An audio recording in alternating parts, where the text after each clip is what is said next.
remarks of Minister Rao, and then we will take around 2 or 3 questions from the floor, okay?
Okay.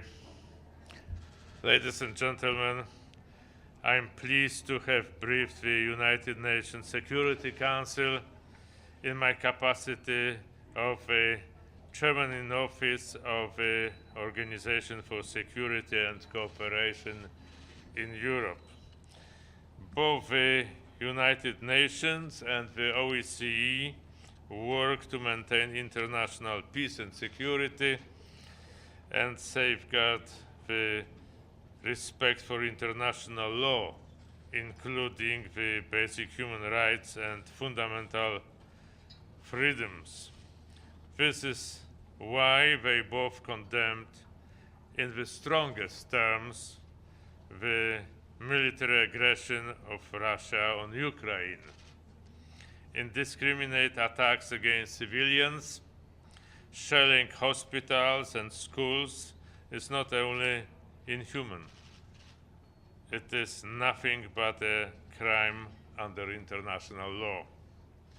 The OSCE Polish chairmanship is now facing a completely different reality than a month ago.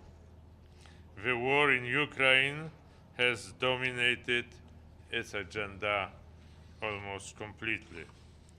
Russian aggression shakes the very foundation of the OSCE. We see Russia defy its primary responsibility to act as a guardian of international peace and security, both as a member of OSCE as well as the permanent member of the United Nations Security Council. Instead, it chooses to act as an aggressor. This long-planned military attack with the participation of another state, Belarus, is unprovoked, unjustified, and illegal. Such a flagrant breach of OSCE principles and commitments poses questions about stability of a rules-based order. Still, we believe OSCE is able to keep the states talking in good times and bad. Poland is convinced it is in the best interest of the organization and its participating states to work on proper modus operandi to fulfill OSCE mandate. Right now, the primary focus of OSCE work in Ukraine will be to help avert humanitarian crisis and create the conditions for assistance and evacuation. OSCE stands ready to continue its cooperation with the United Nations. We have established close coordination with the UN Office for the Coordination of Humanitarian Affairs and the UN High Commissioner for Refugees, International Organization for Migration, and the International Committee of the Red Cross. The OSCE welcomes any genuine effort that contributes to stopping the ongoing hostilities and can lead to finding a sustainable, peaceful solution. With that said, talk must be accompanied by actions. I reiterate the joint call I made with OSCE Secretary General Helga Schmidt on the very first day of the Russian aggression for the immediate cessation of all military activities. We call on Russia to stop the deplorable acts. We call on Russia to stop shelling civilians while attempts of evacuation. We call on Russia to stop shelling and dropping bombs on homes, hospitals, and streets full of innocent people, most of whom are children and women. We call on Russia to honor its international obligations and commitments. Any sustainable political solution must fully respect sovereignty, territorial integrity, and independence of Ukraine within its international recognized borders. Finally, we call on Russia to engage in a meaningful and substantial dialogue to seek a peaceful solution to the current crisis. The door to diplomacy is still open. Thank you. Thank you. Thank you very much, Minister Rao. It's Pamela Falk from CBS News. You have accommodated so many refugees. At what point is that a problem for Poland? How many can you take in, and what do you need to do that? Thank you. Ma'am, I must say that we used to host 1.5 million people before this crisis. So the Ukrainians who visited us and who decided to stay with us were living, working, studying, and learning in Poland. Since the beginning of aggression, we have received 1.6 million Ukrainians.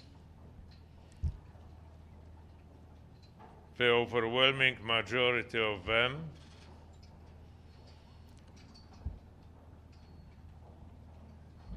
are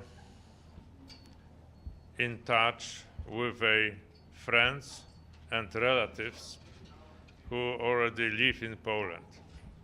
But the Polish government is assisting the help, spontaneous support of Polish society that is being extended to them. So we have just adopted the Bill of Law that gives all the privileges that we, the Polish citizens, enjoy in respect of healthcare, opportunities to learn and study in Polish schools and Polish universities, also the access to labor market, and also the opportunity to take part in our economic life, for example, by launching their own businesses in Poland. So all that indicates that we are ready to host a considerable number of our Ukrainian neighbors who are in need. But certainly no country can do anything like that on its own. So let me just tell you that when Europe went through the immigration crisis in 2015, the continent as a whole received less than 1 million immigrants. Now in Poland alone, we have already 1.6 million refugees of war. And think about other neighboring countries which accepted a smaller portion, but still a very considerable of this influx. So it's more than obvious that, as I said, there is no country in the world that can handle this kind of humanitarian crisis on its own.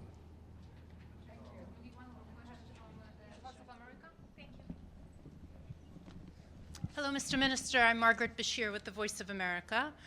In your national capacity, I'd like to ask you, the United States has expressed objections to Poland transferring its MiG jets to Ukraine. Ukraine is still asking for them. Have you been in touch with your Ukrainian counterpart to try and find a workaround to still deliver these jets? Is this still a possibility?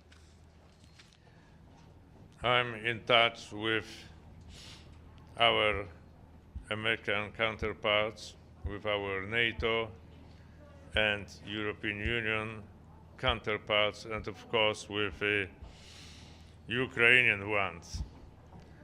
As far as your question is concerned, I can only say that this kind of decision has to be made by the NATO alliance as a whole, but not one member state, because the impact of this kind of decision is going to affect